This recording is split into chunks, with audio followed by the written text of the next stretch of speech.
So EVO Japan 2023 is in the rearview mirror, and it's abundantly clear that some of the featured publishers completely understood the assignment, while others didn't even realize there was one.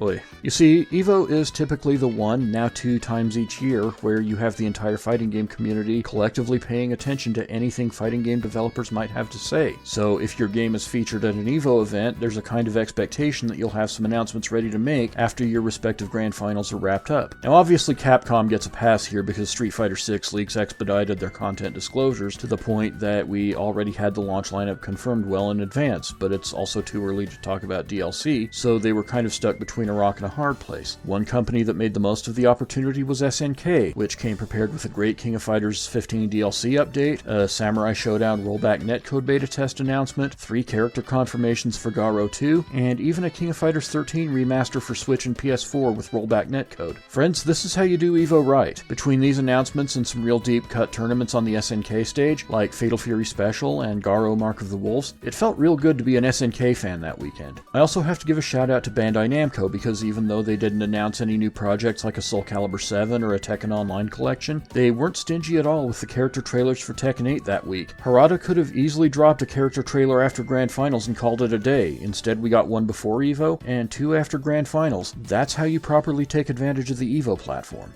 The thing is, even if SNK and Bandai Namco had dropped the ball, they're companies that know they'll have the platform again in the future, as soon as this summer's EVO Championship Series in Las Vegas, in fact. Some studios have no such assurances and really need to take advantage of the opportunity when they have it. This brings us to Sega.